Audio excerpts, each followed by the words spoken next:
undercover little boy. They gon' kill our loyal joy. Walk up in the spot, they be like, whoa. In the spot, they be like, whoa. Walk up in the spot, they be like, whoa. Walk up in the spot, they be like, whoa. Bitches said it's up, it's on the floor. He claimed that he faithful, he a hoe. Every time I pop out, they be screaming out like, whoa. Whoa, whoa, whoa, whoa, whoa, whoa, whoa, whoa, whoa. These diamonds make me so, whoa, whoa, whoa, whoa, whoa, whoa, whoa, whoa. I don't watch your man, he not my type. I'm just tryna fuck, you wanna fight. Cartier for the shades for the night. Plus it's chilly and my jeans are sitting nice. Got bitches getting drunk off the Clico. Bad bitch sitting with me, my amigo. All my niggas locked in like a Rico. We finna pull up to the drop playing finito. I can't walk up in the spot if they ain't paid. Bitches think it's sweet like lemonade. Bitches thinking they a vibe, you bitches lame. I'ma show you how to play the fucking game. Running through this shit like a track star. These bitches know I'm in the front, they play the back part. Switching lanes in my foreign like it's NASCAR. We be getting to the money, nigga, that part. Walk up in the spot, they be like, whoa. Bitches said it's up, it's on the floor. He claimed that he faithful, he a hoe.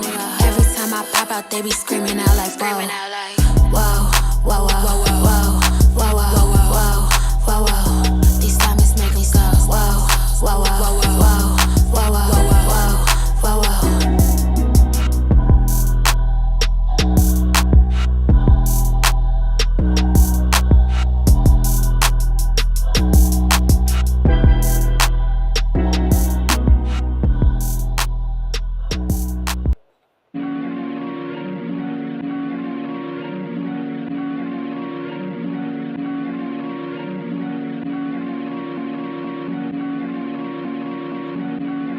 I'll lay you to rest in pieces. No picture on a t-shirt, like you never existed. I'm done being a victim. This my villain era, look out. I go hard for my heart, play with her, it go down. Now you blocked, don't make a sound. Don't wish you no harm, but I hope that no good come around. In my space, there's no cheaters allowed. I gave you my word.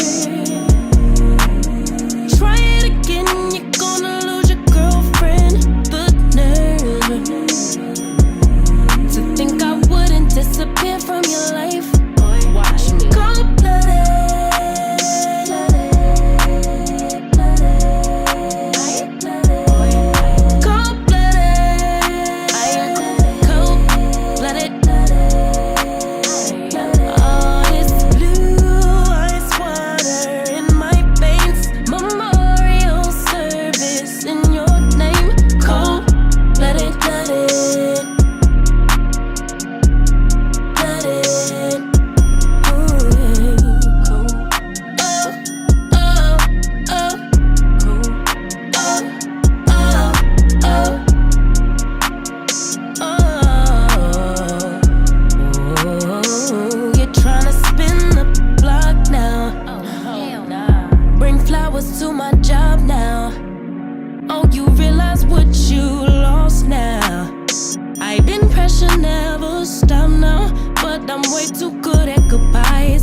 Okay, as always, it's hot as hell today, but I ain't got no money, so don't come for me. If I say something, it's because I read it from the doggone website.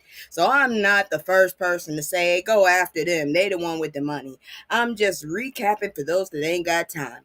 And as you can see, this is the disclaimer. So with that, let's begin. God dang it. Let's get it. Green light, let's get it. Green light, let's get it. Green light, let's get it. I'm the future, I'm in it. Check score, I'm winning. Green be like, let's get it. I just win. I'm on 10. All right, what's up? How you doing? It's me, Kisu, or whatever the hell you want to call me. How y'all doing? The sun decided to show its ass today, so what can I say? I'm shocked as hell, but I will survive. I'm sitting right under a fan, so if you hear wind, that's why. We're gonna start with something that I've been trying to think about for a minute now. I'm starting to wonder, how come we ain't heard from them? So let's check this out first. Whoop. And then the phone got me. So as Trump attacks black culture and art, black celebs are too afraid to speak up. And I've been wondering that about a lot of these so-called billionaires and stuff. Yeah, y'all gonna be protected, but you do realize that you get your money from us, which means I'm wondering, what's up? Like, what y'all gonna do? Y'all gonna donate or something? Because he basically starving the rest of us. Okay? I'm just saying. Anyways, so Trump is actively trying to erase diversity and inclusion initiatives and rewrite the history of Black Americans, aiming to diminish their contributions. He has taken a specific interest in controlling Black art by limiting who can create it and which artists receive government support. Examples include his takeover of the Kennedy Center board in February with the pledge to make it great again, signaling a new politically driven cultural agenda, i.e., yeah, you know. He denounces what he calls improper ideology at institutions like the Smithsonian, aiming to reshape cultural funding and narratives. These actions are part of a broader attempt to reshape the country's cultural landscape under his vision. Later on, I'm going to read to y'all what AI told me if we all got together and took our asses back to Africa. Later, I'm going to read it. Y'all going to love that. All right, anyways, let's see here now. Black celebrities have a strong history. Yeah, y'all do. I don't know why y'all do. We messed up when we let y'all have a voice. God dang it. Black celebrities have a strong history of speaking out against injustice and standing up for the community when threatened by political powers. Keyword on history. We ain't had a few lately. Anyways, the Cleveland Summit, where prominent Black athletes supported Muhammad Ali's anti-Vietnam War stance, Beyonce's personal letter protesting mishandling of Breonna Taylor's case. Did he even pay attention? I don't know. Kanye West's public condemnation of George Bush's indifference to Black suffering, which didn't fix shit, but had everybody looking at us. These moments reveal expectations that celebrities use their platform to fight for Black causes in exchange for community support and defense. See, I have an issue with that. We need more just Black leaders, not celebrities, because I really don't want them to have that voice. You can have your own voice, but I don't want you to have our voice, okay? God dang it. You do not stand for me, because some of the shit y'all do, I'm just like, nah. Despite the severity of Trump's cultural attacks, there has been a conspicuous lack of vocal opposition from Black celebrities. Do tell. Why do Black celebrities remain silent when they have historically been vocal in similar situations? Because these ain't the same ones we had before. Okay, a lot of these ones are weak. It posits the fear of reprisal or intimidation by Donald Felon Trump may explain the silence rather than disinterest or disapproval. Dude, I'm not scared of that fucker. Maybe because I ain't got no money, but how the hell? I still don't understand. Dude might be tall and stanky. What is he gonna do? Is he threatening to kiss people? Is that what's making people, or is he actually putting hands? Because I promise you, eventually he gonna meet the wrong one if he trying to put hands on folks, and that's illegal anyways. For a president to be doing that shit. So anyways, despite the, let's see here now. oh yeah, here it goes. The silence is viewed as problematic given that critical need for influential voices to oppose efforts that undermine Black history and artistic expression. Under previous administrations, presidents typically adopted a hands-off stance regarding art funding and cultural celebrations, allowing established institutions like the Kennedy Center to operate in some independence. That's the whole concept of art. You can't control it. It just comes out as it does, you dumbasses. Trump's over involvement and politicization of institutions symbolize a significant departure from this tradition, indicative of broader attempts to manipulate cultural narratives for political ends, which is dumb. All I can say is I'm sick of it. And I don't understand why everybody's all of a sudden quiet. This dude is tearing shit up. I guess because y'all get to benefit from it. But my question is, what the hell happens when we can't go to your concerts anymore and we can't buy your music and shit? You still gonna probably buy shit, but we can't buy nothing, which means your money gonna run out too. And eventually we won't have any money to give you. The only people who will have the money is the people that you buying shit from. So how about y'all donate some shit? I'm not saying like give all, but how about you actually pay your taxes, huh? How about that?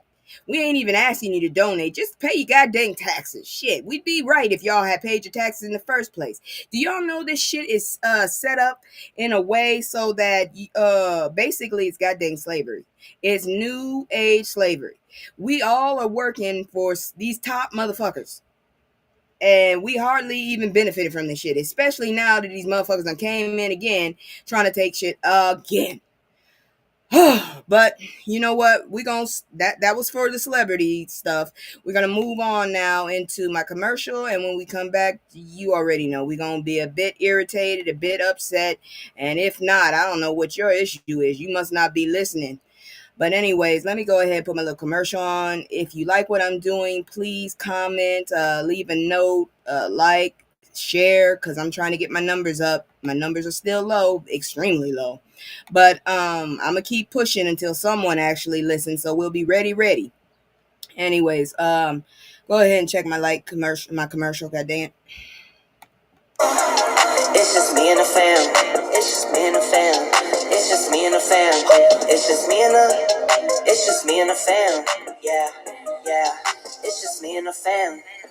See my little Tay, that's my hype girl, that's my mascot. No one's go for hours and some hours till we pass out. Stay inside the house, turned up with them racks out. Stay inside the house, turned. So we're going to keep into this. The Trump administration is to settle a suit claiming programs for disadvantaged, quote unquote, businesses only serve women and certain minorities. Well, aren't we the ones that are in the back of the race? Last time I checked, we pretty much are in the back of the race. We need a little goddamn help. Anyways, the Trump administration has taken steps to dismantle the Disadvantaged Business Enterprise (DBE) program, a long-standing federal initiative aimed at supporting businesses owned by women and minorities by proposing a settlement in a lawsuit filed by two white-owned construction companies. The administration claims the program's use of disadvantaged classifications is discriminatory and unconstitutional, effectively challenging efforts to promote racial and gender equality in business opportunities. So I will never understand this. You motherfuckers say it's unfair that a program is set to cause equality. Do you see what the fuck you're actually saying? We're not stupid. You literally just said you don't like that we're trying to make everything equal. It's unconstitutional to be equal? Okay.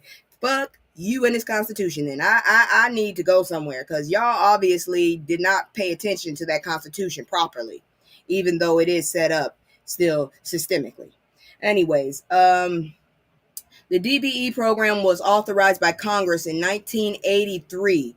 It is a $37 billion federally funded initiative administered by states, serves approximately 49,000 businesses classified as disadvantaged, historically aimed at leveling the playing field for women and minority-owned businesses. Once again, historically aimed to level equality, you assholes. It was the lawsuit and plaintiffs filed by Mid American Milling Company and Bagshaw Trucking Incorporated, both white owned. Plaintiffs argued the program is unconstitutional because it benefits women and minorities by default. That's why it's called that. God dang it, you guys. Describe the DBE as a form of affirmative action that creates discriminatory barriers for white men. No, it doesn't, you assholes. They claim that the program violates the constitutional guarantee of equal treatment. No, it doesn't. The whole concept is to make it equal, you assholes. Go do a survey. Maybe you just suck at your job. The plaintiffs contend disadvantage is a code for women and minorities, implying race and gender are factors in eligibility. They suggest that the program favors non-white and female entrepreneurs, undermining merit-based competition. It's called competition. Eventually somebody's going to lose. You just butt sore because you're the one losing. That's what it is. Let's see here now. The plaintiff, I said that the lawsuit portrayed the program as reverse white supremacy, which the article criticizes as ironic given the historical dominance of white men in America. That's true. The Trump administration seeks to settle the lawsuit by dismantling or significantly altering the program. The move reflects broader efforts to roll back diversity, racial progress, and gender equality initiatives. This is an attempt to turn back efforts to create any equitable economic playing field, and that's the point. Like I said, I don't understand. You assholes are talking about how shit ain't equal, but as soon as people make programs to make shit equal, and all of a sudden you find out that your ass is mediocre at best, then you want to start claiming, oh, it's not fair.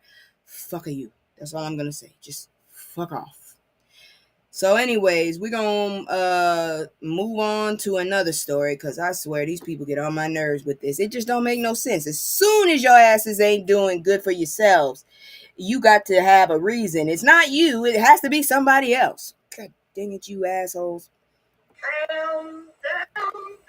So why folks think this new U.S. Marines policy is trying to keep black men out of the Corps?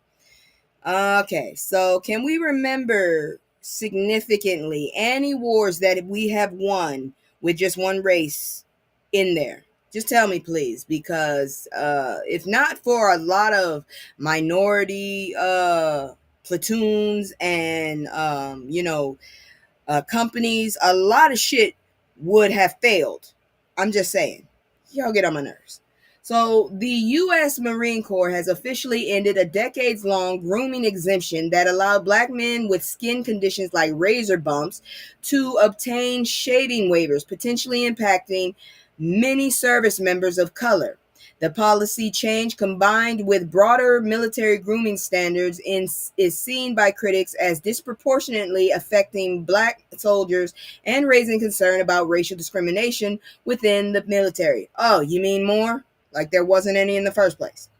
The Marine Corps recently abolished a long-standing exemption that permitted service members with skin conditions like razor bumps to be granted a shaving waiver. The change was part of a broader Pentagon review of grooming standards announced in March, requiring affected soldiers to undergo medical re-examination within 90 days. Soldiers unable to meet the new standards without waivers risk being honorably discharged, effectively ending accommodations made for certain skin conditions. I can't stand these people.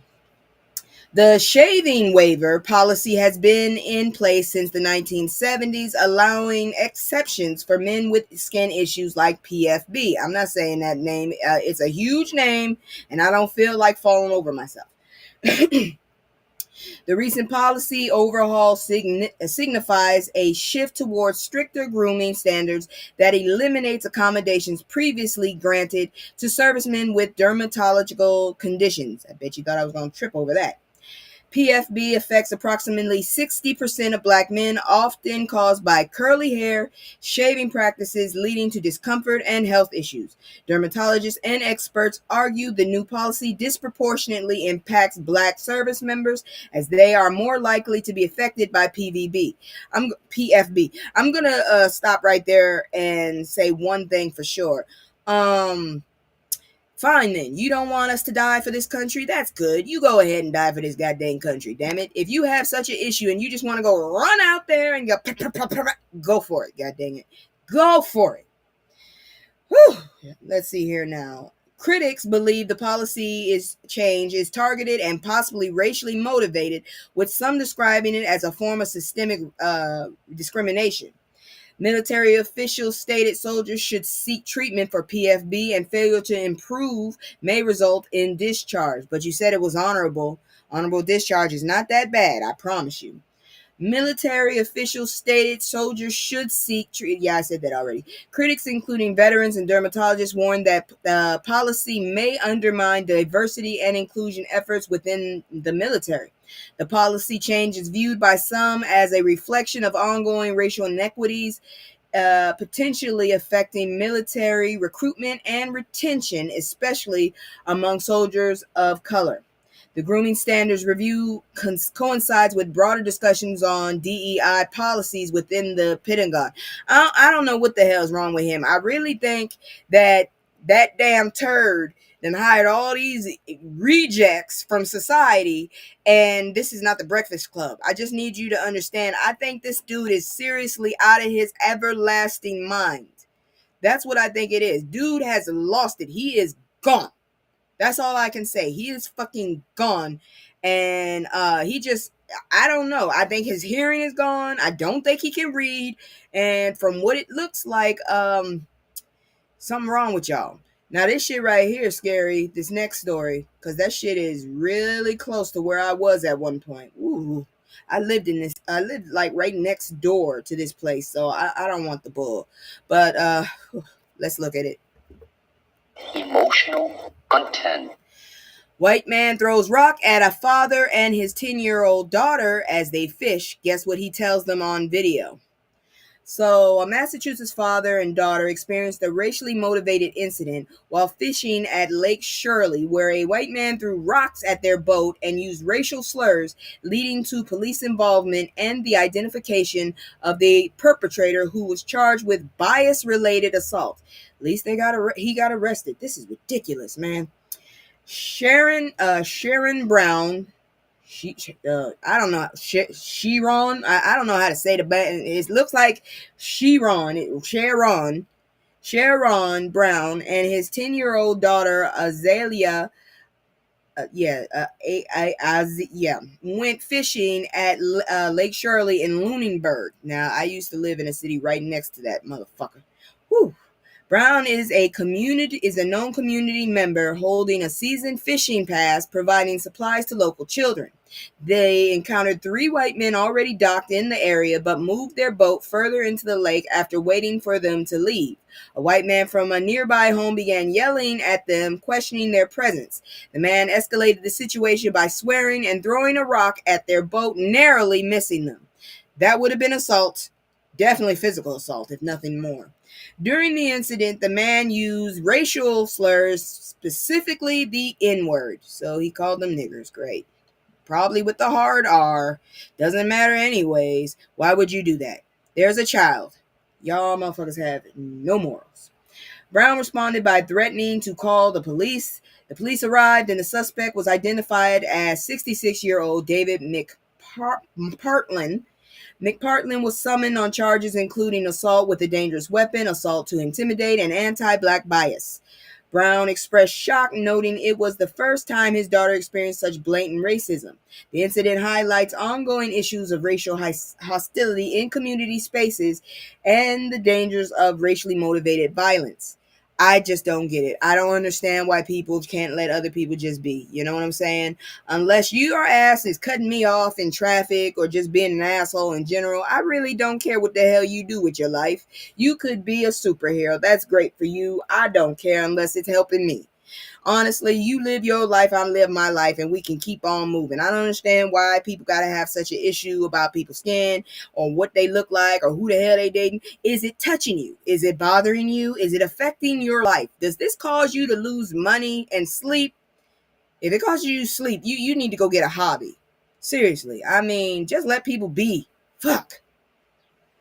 So, before we move on to the dumb games people play, we're going to talk about this one more fucked up situation and proof that, yes, racism still exists. I'm so sick of people saying, there's no such thing as racism. Yes, there is, you dumbasses. And then the smoke got me. The punishment for this deputy convicted of excessive force against the black woman will make your blood boil. So, a Los Angeles County Sheriff Deputy Trevor Kirk was convicted of a felony for violent actions against a black woman during an incident outside a supermarket in 2023. Why do these cases take so damn long? Despite being found guilty and facing potential decades in prison, his punishment was significantly reduced to 4 months following a review and plea deal amidst broader political influences and judicial surprise at the leniency. I'm not surprised. I don't know how the hell anybody else would be surprised. So he only does 4 months. What the fuck did he do to this woman? So Sheriff Deputy Trevor Kirk was recorded violently attacking a woman outside the Winco supermarket in Lancaster, Los Angeles County. The altercation involved Kirk yanking the woman by her shirt and neck, pinning her with a knee to her groin, and pepper spraying her twice in the face. That's too fucking close to be pepper spraying somebody. Kirk appeared to be responding to an alleged burglary, matching a suspect description, and misinterpreted the fight to colleagues via radio, claiming he was in a fight. Lord have mercy. The woman intervened to record the incident and demanded explanation for the arrest, leading Kirk to escalate his violence. Prosecutors charged Kirk with a felony count of deprivation of rights under color of law. A 3-day trial resulted in a guilty verdict with potential imprisonment of up to 10 years, which he should have gone. I hope he's still not. I hope they made him at least quit, because damn it, he ain't got no business having that kind of power and doing that to people. The case garnered attention due to seriousness of the misconduct and the initial felony conviction. The woman sustained head trauma and injuries to her arms and wrists during the assault. After a new U.S. attorney reviewed the case, officials sought to offer Kirk a misdemeanor plea deal, reducing his potential sentence drastically. That is fucking ridiculous. That after a new U.S. attorney, of course, motherfucker. U.S. District Judge Stephen V. Wilson approved the lenient sentence of only 4 months in prison. The reduction occurred shortly after felon Donald Trump issued an executive order aimed at protecting law enforcement officers accused of abuse. Oh, God. They get on my nerves. The judge expressed surprise at the leniency, emphasizing the importance of appropriate officer conduct despite acknowledging the difficult job police officers face. The job wouldn't be so hard if you assholes weren't going around trying to pick a fight. There are some good cops, but damn it, there are some bad ones too, damn it. And those are the assholes that make it the worst. But that's neither here nor there. It is now time for please, God, don't tell me nobody could hear me. Anyways, it is now time for fuck around and find out. So, give me a minute. Oh, good grief. I know I didn't just record all of that and nobody could hear me. I'm gonna be so mad. Anyways, here we go. Where's my group thing? There it is. I don't want the second, I want this. I'm all in my X-way, I'm a red. I've been moving like a hot mess. Okay, so Representative Jasmine Crockett formally announces House oversight bid. She is not going to sit down, and these bastards are, I don't know what to tell you. So, Texas Representative Jasmine Crockett has officially announced her candidacy to lead the House Oversight Committee, positioning herself as a critic of the current administration and a challenger to the GOP majority. I hope she wins. She emphasizes the need to expose what she describes as chaos under the Trump 2.0 era and highlights her intent to communicate successes of Democrats while resisting Republican tactics. Representative Jasmine Crockett, a Democrat, has announced her bid to become chair of the House Oversight Committee. She is the fourth Democrat to run for the position following the death of Virginia Representative Jerry Connolly, Democrat, from cancer last month. Crockett is known for her sharp critiques of prominent conservatives in Congress. Crockett describes the political climate as an existential crisis caused by an out-of-control executive branch. She criticizes the current administration for disrespecting congressional authority, ignoring judicial order, and undermining democracy. She aims to pull back the curtain on chaos allegedly caused by the Trump 2.0 administration and involve the American public about these issues. Crockett advocates for Democrats to highlight their successes rather than let Republicans weaponize them. She cites Biden's efforts in stabilizing the economy, contrasting it with the Republicans' attack on her everyday issues like egg prices. She emphasized the importance of effective messaging from the Oversight Committee to counter Republican narratives. She articulates the need for the ranking member to clearly outline evidence against Trump 2.0 Republican allies. Crockett stresses the importance of rapid and effective responses to opposition arguments without amplifying GOP tactics. She envisions the Oversight Committee as a platform to communicate issues clearly and resist partisan's attacks. Girl, I hope they don't. We need to protect her. God dang it, we need to protect her, because I swear them assholes gonna try to figure out how to arrest her. You see what they doing with the other senators.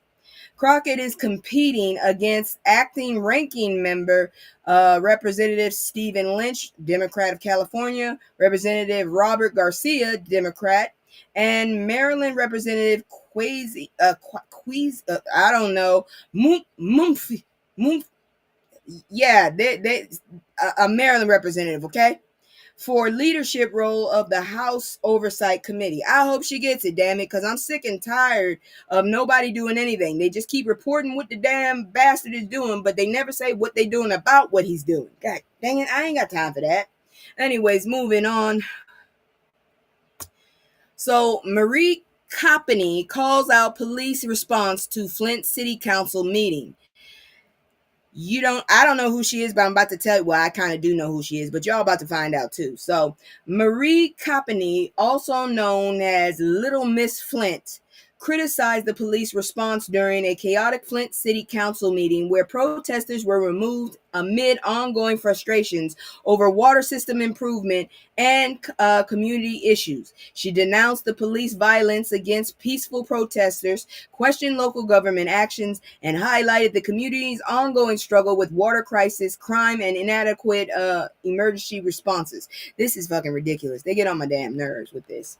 So police were called to remove protesters during the Flint City Council meeting on June 2nd. Tensions escalated into violence, with police and residents pushing and shoving. Flint Police Chief Terrence Green claimed officers were attacked by citizens. Video footage showed authorities and residents clashing violently. Good grief. So Copney, the little girl right there, known as Little Miss Flint, attended the meeting to voice community frustration. She condemned the police response, labeling it as gaslighting. It seems to be the thing on the menu for the whole country at this point. Copney highlighted, I missed something. She accused the mayor of weaponizing police against peaceful protesters. Sounds like the jackass in office. Copney highlighted the disparity in emergency responses, contrasting police aggression at protests with the city's slow response to emergencies like pew-pewing. Prior to the meeting, police allegedly threw an elderly man to the ground during another demonstration. What the heck is an elderly man going to do to you?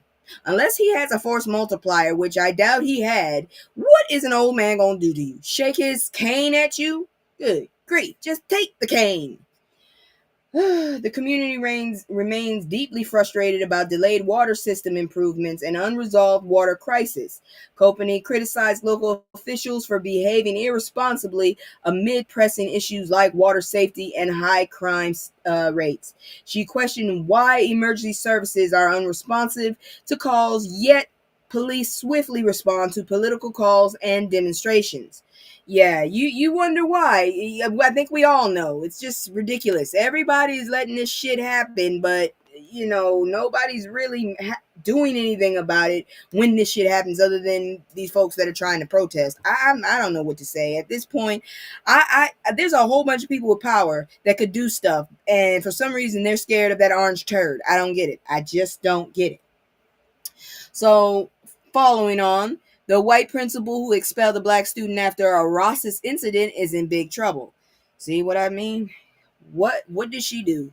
So, a Portland elementary school faced backlash after a racist incident involving a black student, which was mishandled by Principal Tressa Ross. Did you get hired by Trump too? I'm just wondering. The student's family sought justice, demanding accountability and support, leading to the principal's removal and increased scrutiny of the school's handling of racism. So this is what happened. A black fourth grade student was called the N-word by another student after recess. The child's parents, Carrie Studemeyer Phillips and Mike Phillips, confronted the school seeking answers. The secretary informed them of the incident, but the principal, Tressa Ross, dismissed their concerns. Principal Ross accused the child of fabricating the incident. She suggested the boy undergo therapy to deprogram him from anti-racist training received elsewhere. Why do you need to be deprogrammed from anti-racism? The whole fact is we're trying to create a world without racism. Why would you want someone to be deprogrammed?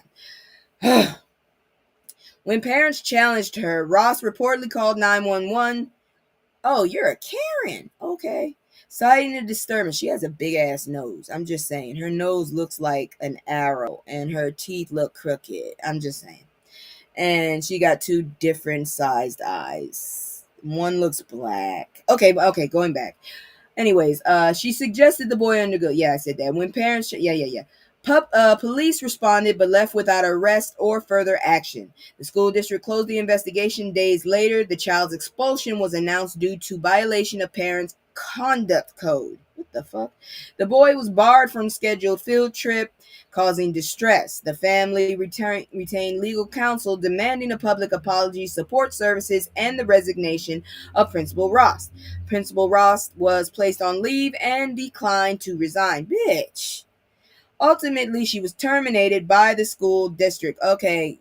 Woo. Yeah. All right. I get. Yeah, you still can't get unemployment because you got fired for a fucked up thing. So I don't think you should have just taken the L. I'm so glad you ain't principal no more. The family initiated a petition with over 5,000 signatures calling for action against ongoing racism at the school. That's what you need to do. That's the whole concept. That's what people need. Good grief.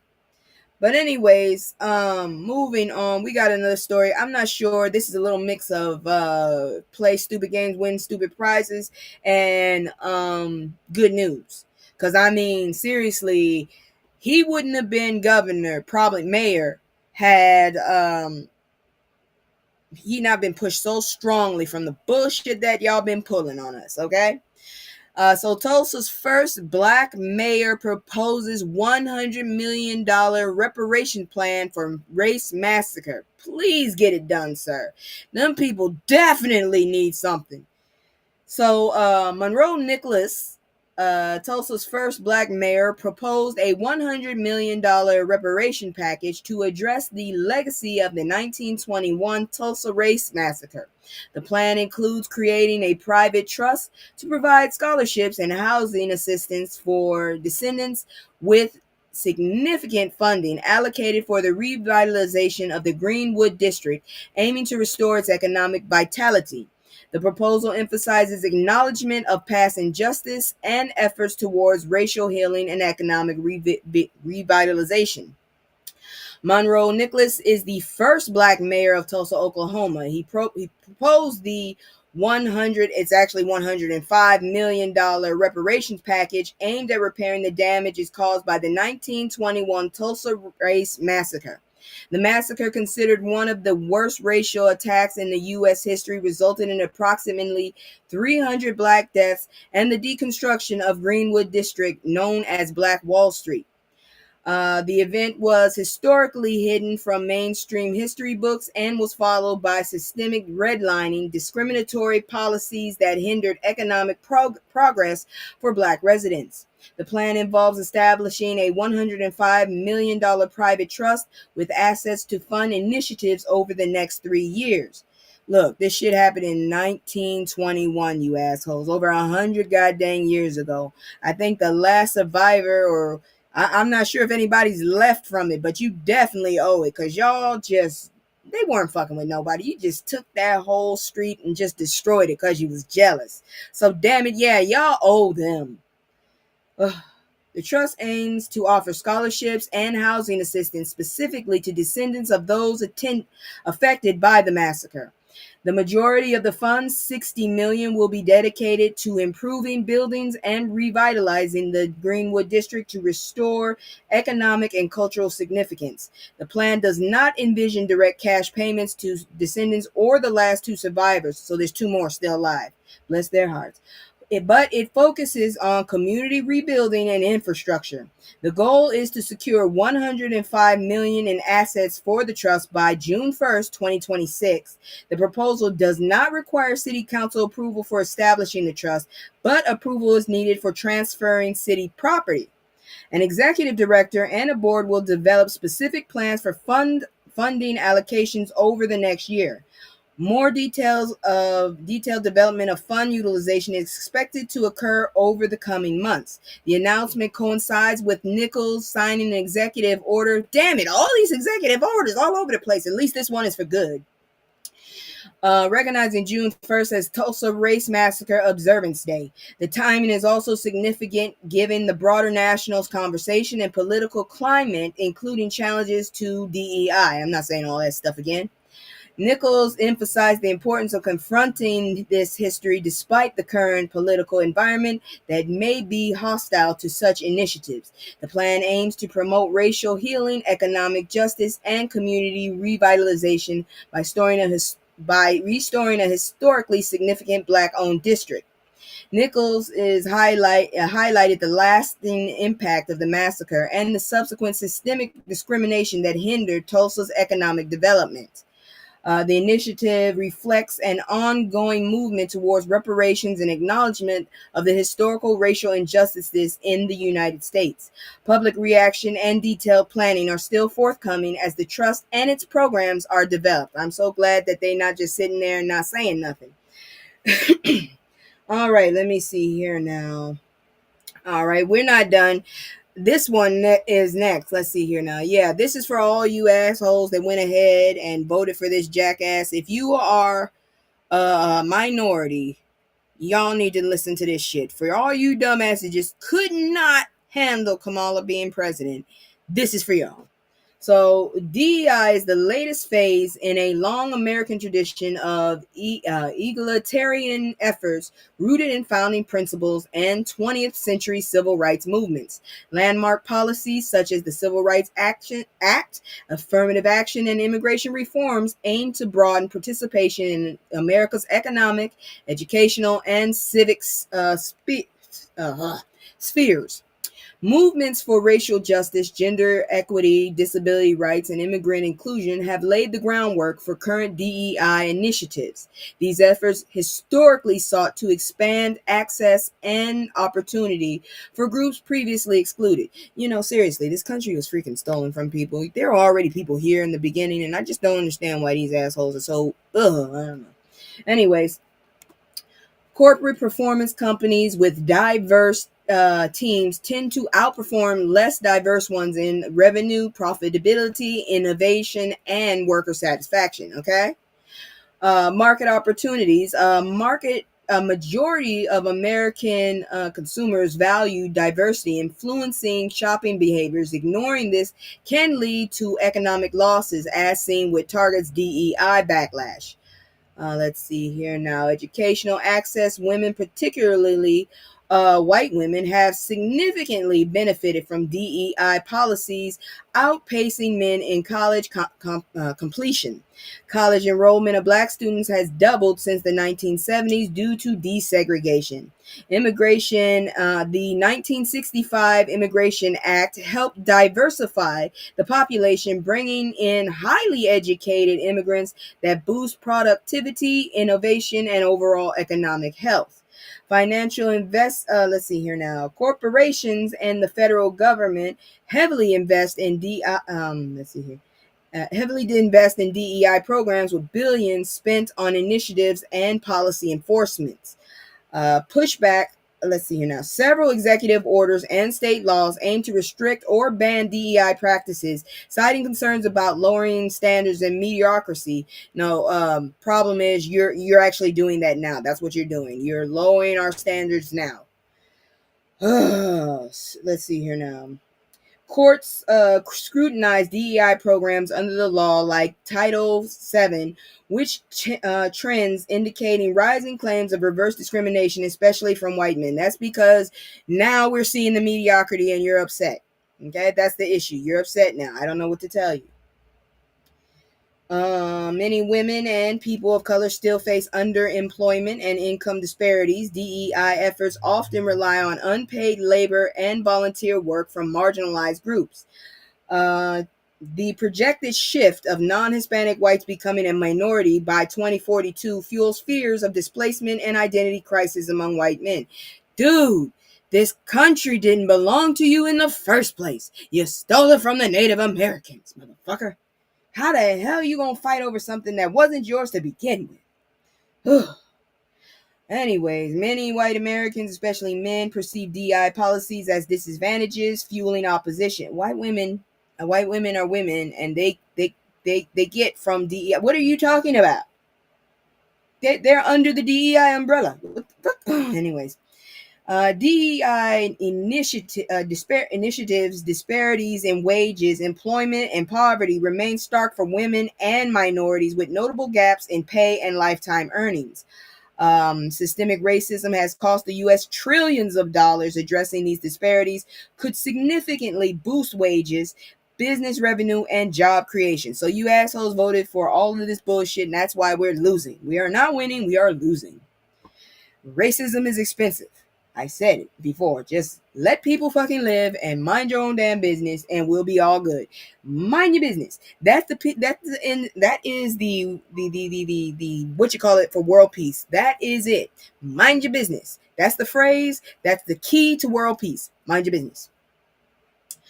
DEI remains a vital tool for addressing long-standing disparities and promoting inclusive growth, provided efforts are carefully refined and grounded into justice. I just want to say one more time, okay? They just said it. Diverse companies, diverse things tend to they prosper more. They're more productive. They're more lucrative than those that are not diverse. I'm just letting you know that shit. So anyways, it is now time for some education. And it is also June, and June is also Black Music History Month, or Black Music Appreciation Month, something. It's Black Music Month. That's all I know. So we about to learn about one of those musicians. Give me just one moment. There we go. Yo, it's too many, it's too many, it's too many, it's too many lies. Look in my eyes, they know I'm the truth. Knocking them down every time I step in the booth. We ain't got a lie, they know we the vibe, we living in proof. Young conscious, shoot my life a movie, I live in a spoof. Ain't no sticking around, I'm on the move, I'm checking the deuce. Yeah, it's only us two, so you know we copping that cool. We on the roof, smoking dope, look at the view. We used to chill on the stoop, now we out here breaking the news. It ain't shit. All right, so examining Nat King Cole's legacy through the lens of civil rights. If y'all didn't know, I wish I had to put this on mute. I thought I did. Shit, loud ass thing. Give me a second here. All right, so Nat King Cole's enduring legacy extends beyond his musical talent to encompass quiet yet impactful activism against racial discrimination. His success challenged racial stereotypes, and despite facing systemic racism and hostility, he used his platform and personal acts of resistance, such as fighting segregation and advocating for Black representation. Let's see here now. Black representation. His pioneering efforts in television and the civil rights movement, along with his heartfelt music and symbolic acts, contributed significantly to the fight for racial equality in America. Nat King Cole was born on March 17, 1919 in Montgomery, Alabama to Perlina and Edward Cole. He grew up immersed in church music, gospel hymns, and spirituals, which deeply influenced his soulful style. He was raised in Chicago, exposed to diverse musical genres, including gospel, blues, classical, and jazz, shaping his versatile musical artistics. Man was born the same year as my grandma. I think he's older than my grandma. Anyways, his soul sacred album, Every Time I Feel the Spirit, 1959, reflects gospel influence, emphasizing his roots. He achieved unprecedented success in a segregated America as a Black artist in a predominantly white industry. He embodied dignity, poise, and sophistication, challenging stereotypes of Black Americans as uncouth or subservient. His refined image conveyed Black excellence and humanity, negotiating space in mainstream entertainment, recognizing the potential of his visibility on television to alter perceptions, open paths for future Black performers. He faced systemic racism, such as hostility when buying property in affluent neighborhoods and segregation at venues like Las Vegas hotels. He courageously challenged segregation by threatening to refuse performances at discriminatory establishments and negotiating contracts for integrated accommodations. He brought Black musicians and friends to segregated venues, actively confronting whites-only policies. His refusal to accept racial injustice often served as a subtle but powerful act of resistance, embodying quiet activism. In 1956, he became the first African American to host a national network TV show, The Nat King Cole Show, breaking racial barriers despite sponsorship challenges. He survived physical threats such as being attacked on stage in Birmingham, Alabama, highlighting the dangers faced by Black public figures. He supported the civil rights movement quietly through performances at NAACP benefit concerts and memberships in local chapters. Damn, we got complacent. We need more people like him. Let's see now. He recorded We Are Americans Too in 1956, a politically charged song asserting Black Americans' rightful place as Americans. He emphasizing themes of belonging, justice, and equality. Cole's presence and action challenged societal norms and contributed to desegregation and racial acceptance. His advocacy, both overt and subtle, demonstrated that cultural prominence could serve as a form of activism. Now, see, this is a celebrity I can get behind. His work and advocacy left a legacy of resilience, courage, and hope in the struggle for racial equality. Recognized as a significant spiritual and political voice of his time, he reflecting the complexities of navigating fame amidst racial oppression.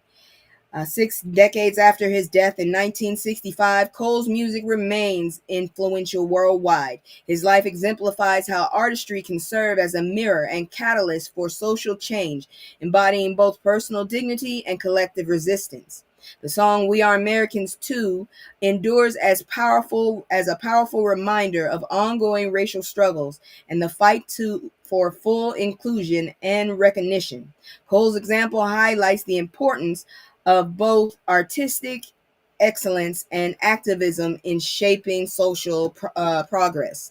Now, we ain't done because you know what I said. We in the learning area. So let's start next with what happened this week in history.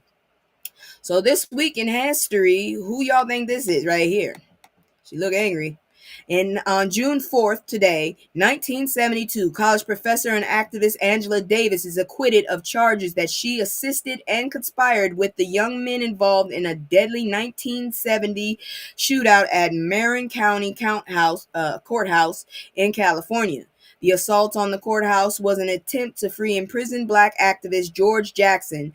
At least 3 people were unalive during the escape attempt.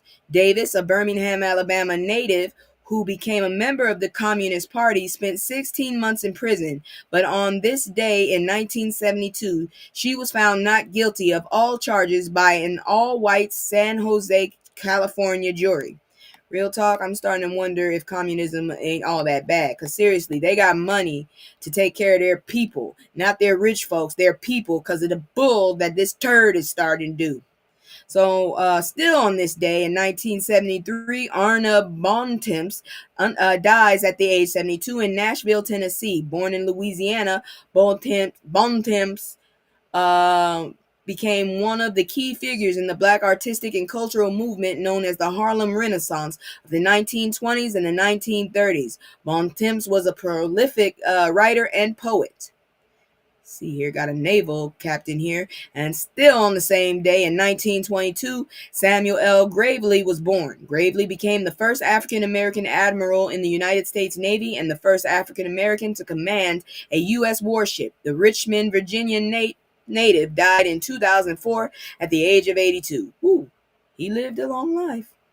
On June 5th, 1872, the Republican Party National Convention takes place in Philadelphia with substantial representation from former black slaves.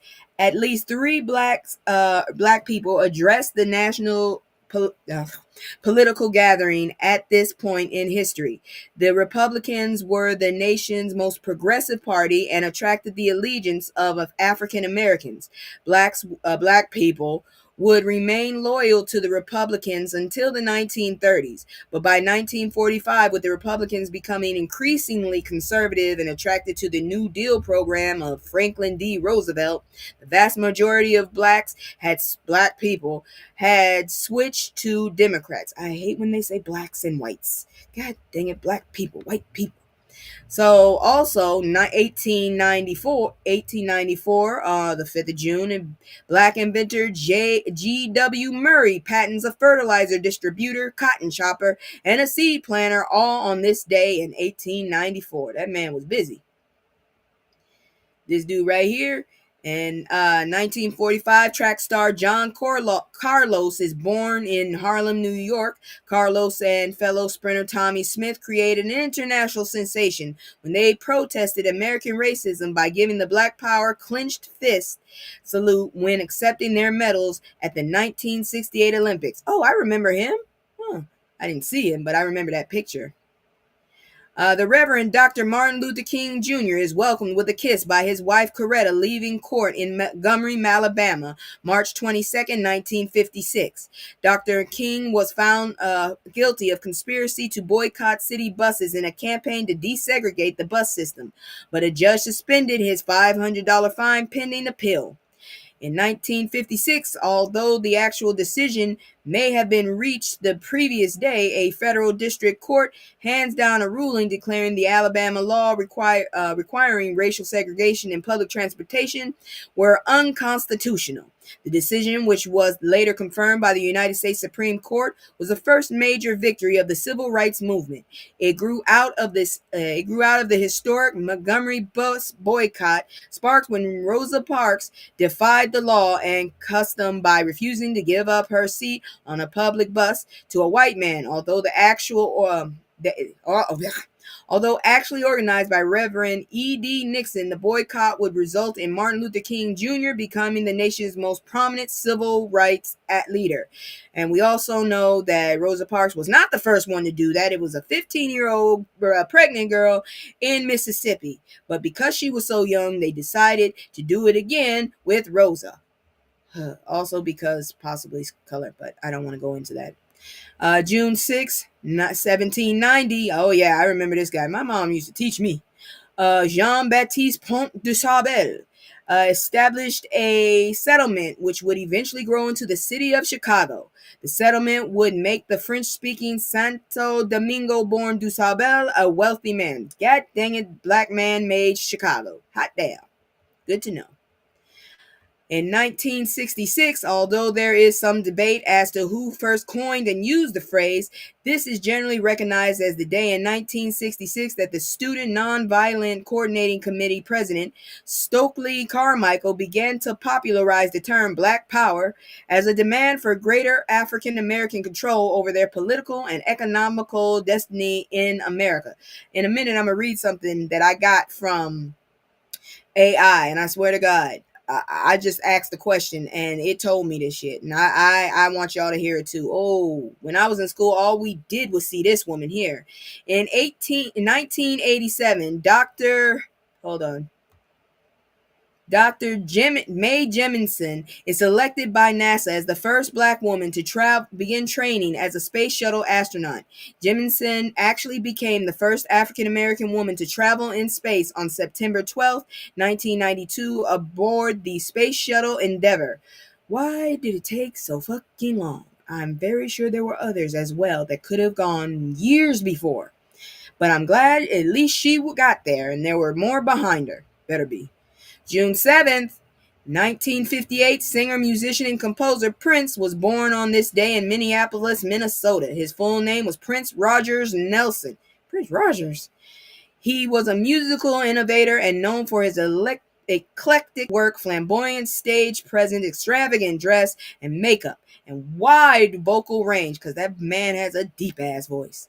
Unfortunately, Prince died at his Paisley Park recording studio and home in Chanhassen, Minnesota on April 21st, 2016 at the age of 57. Good God, that man. I didn't know what to do when he changed his name to a sign. I'm like, how do you pronounce that? I give up. In 1868, this is generally recognized as the day that Marie Laveau retired or was forced out as the powerful voodoo priestess in the world. The New Orleans native had become powerful and wealthy, catering to the superstitious beliefs of both blacks and white people throughout the South. The daughter of a slave and a French plantation owner, Laveau was raised as a Catholic but became intrigued by stories of the city's first voodoo priestess, Sanit Didi, and by 1830 had built her own voodoo religious empire. She was replaced by one of her daughters, but she would live until 1881, dying at the age of 98. She went for the long. She went for the long game, man, the long run. Give me a second. I don't like the fact that I can't see the other picture under it. It's corrupted, I guess.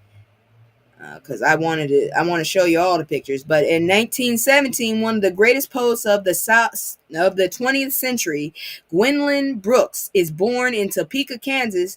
Pushed by her mother and father, Brooks began writing poetry at a young age and was even introduced to some of the best-known black poets and writers of the Harlem Renaissance while still a child.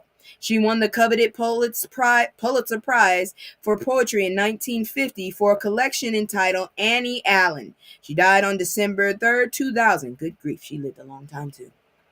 1930, under pressure from early civil rights activists, the New York Times begins using the word Negro as the official designation for African Americans. It also agreed to capitalize the N. The decision by the Times gradually led to Negro becoming the official designation for black people worldwide, and it would remain so until it was dethroned by black in the 1960s.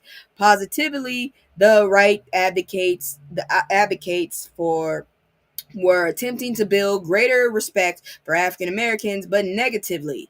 The selection of Negro also reflected a desire not to be referred to as blacks, and yet that's all you put in this goddamn article. In 1953, educator and activist Mary Church Terrell wins a legal battle to end segregation in a Washington, D.C. restaurants. She wanted her sandwich, I guess. I don't know. June 8th, 1866, Homer A. Plesley, a light-complexioned black man, refused to leave the white section of the New Orleans Railroad car and moved to the colored section. His Rosa Parks-type refusal sets in motion a legal case, which eventually reached the United States Supreme Court. In its May 1896 ruling, the court decided against Plesley and thus confirmed the segregationist doctrine of separate but equal.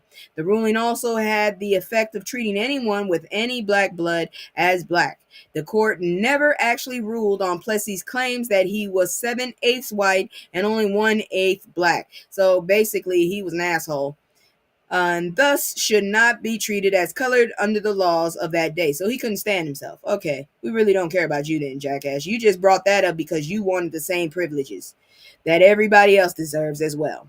So 1868, James Earl Jones, James Earl Ray, the man convicted of the assassination of Martin Luther King Jr. is captured at an airport in London using a false Canadian passport. Ray would spend the rest of his life trying to withdraw his guilty plea, charging that his brother and a mysterious man he met in Montreal, Canada, named Raoul, were actually involved in the unaliving of King. He claimed he did not personally pew-pew Dr. King, but suggested he knew beforehand about the conspiracy to assassinate him. Ray died in prison in 1988, April. Don't care then, jackass. You are where you are. In 1982, one of the greatest athletes to ever play the game of baseball, Satchel Paige, dies in Kansas City, Missouri. Paige had played in the old Negro Baseball League and went unrecognized by the Major League Baseball and the general public for decades. He was finally voted into the Baseball Hall of Fame in 1971. That is a shame that it took that long. This man looked like he does not put up with shit. And June 9th, 1948, Oliver W. Hill becomes the first African American elected to the Richmond, Virginia City Council.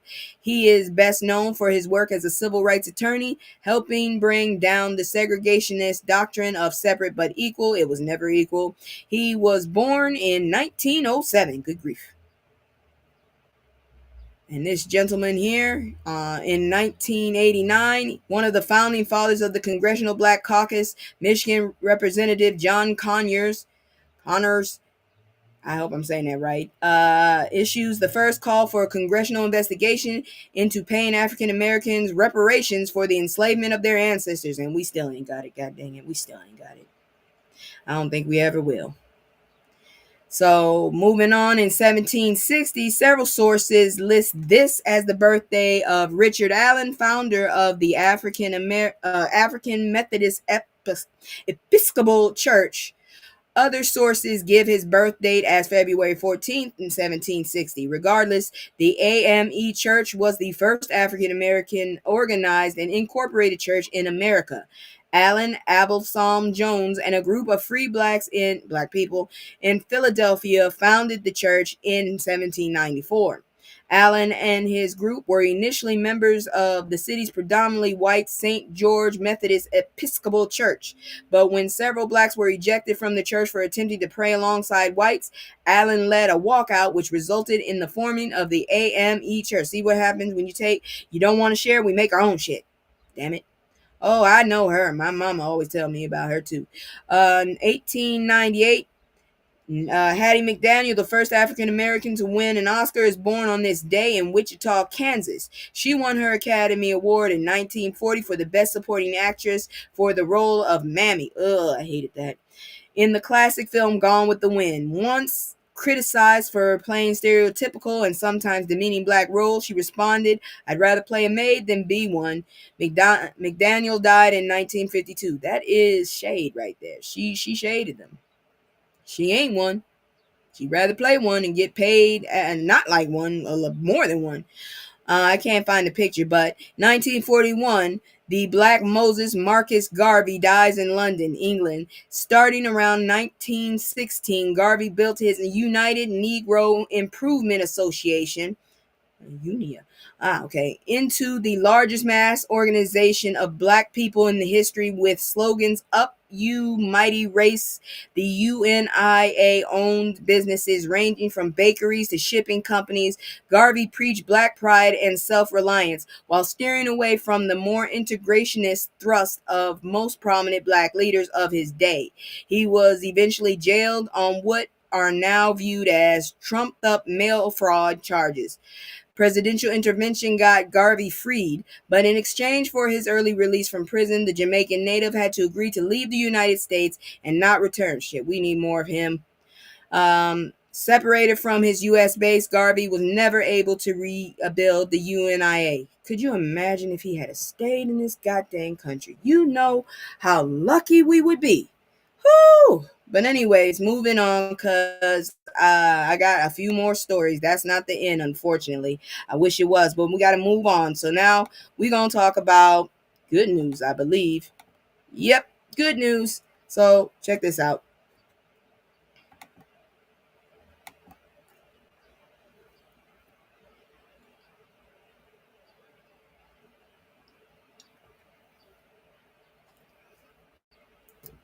Now, if you were around in the 90s, you would recognize this man right here in that red cap. He was always that silent but dangerous black guy in a lot of movies. Not all of them were that great for us, but still, apparently he needs help, and it's good to hear this. So, Netflix's Forever, created by Mara Brock Akil, is a heartfelt coming-of-age love story that resonates across a diverse audience and serves as a healing experience for both characters and viewers. Actor Michael Cooper Jr. credited the show with helping him embrace vulnerability and draw from personal experiences, highlighting the show's impact in reshaping narratives around Black love and teenage vulnerability. I don't know who they're talking about now. Created by Mara Brock Akil, Netflix's Forever is described by Judy Blume's inspired by Judy Blume's 1975 book. It centers on Justin and Keisha, black teenagers navigating love and teenagehood in 2018. The show focuses on authentic storytelling that appeals to a broad, multi-generational audience, transcending typical coming-of-age narratives, described as a love story and a love letter to Los Angeles. Forever offers a new perspective on Black storytelling, emphasizing love over stereotypes. Give me a second. I'm still pissed off about the other stuff, so I still look mad, but I'm not anymore. That stuff was stupid. Anyways, let's see. It reinforces the Black stories can be deeper, complex, and centered on love rather than race alone. It acts as a recalibration of Black narratives in media, emphasizing vulnerability and emotional depth. The show addresses the tired portrayal of Black men as only dangerous or cool, with Justin exemplifying vulnerability and insecurity, which seems to be hard for men. Actor Michael Cooper Jr. played Justin and shared the working on the show was a healing process. Cooper Jr. felt the portrayal of vulnerability helped him heal from past relationships and embrace emotional openness. Wood Harris, who played Eric, noted the show's success is in presenting Black men as multidimensional and relatable. Now do that for Black women, please. Creator Mara Brock Akil highlighted that love was central both on and off screen, guiding the show's production and messaging. Every production meeting and table read began.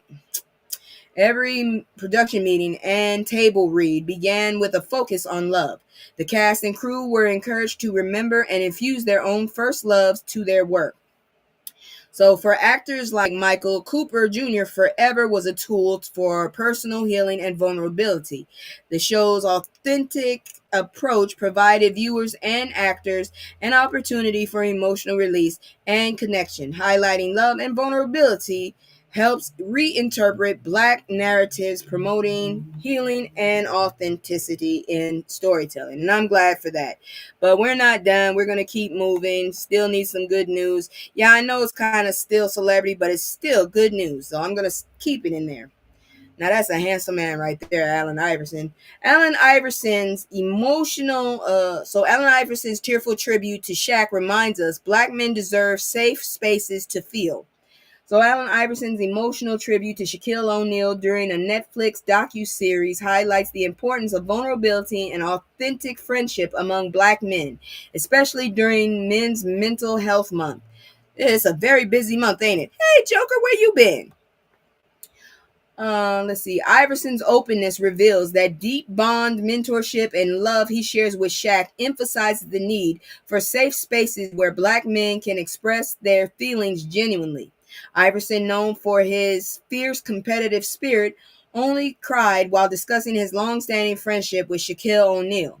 His tears exemplify genuine vulnerability, which he admits is difficult for him, but crucial in expressing love and appreciation.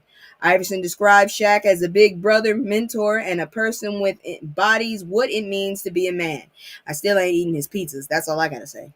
The emotional moment showcases a rare celebration of deep platonic love between black men, highlighting the significance of emotional expression. The tribute coincides with Men's Mental Health Month, emphasizing the importance of allowing black men space to feel and share their emotions. Iverson's display of vulnerability acts as a reminder that black men deserve safe environments to express love, pain, and joy without stigma. Long day in the office. Girl, at least you was in the office. I'm trying to get into another office after this. I got a few job applications I'm going to do. Anyways, let me see here now. Iverson praises Shaq's role as a father and the way he raises his children, indicating an admiration for positive black fatherhood. I'm still shocked that someone gave birth to them kids. God dang. Let's see here now. Their bond extends beyond friendship into business as they work together on revamping Reebok basketball and honoring its cultural significance. Iverson reflects on what Reebok has meant to him personally and culturally, underscoring the importance of legacy and giving back. So Iverson describes himself as feeling lighter, more reflective, and grateful for people who have supported his growth. He expresses happiness about his life, his relationship, and the new chapter he is stepping into, marked by appreciation and positivity. The interview underscored the significance of love, support, and maturation. I can say it. I just don't want to say it right now. In his life, emphasizing a hopeful outlook for the future. You ain't doing your job, Joker. I'm struggling. One more good news. NYC college students sparked viral movement of boy joy.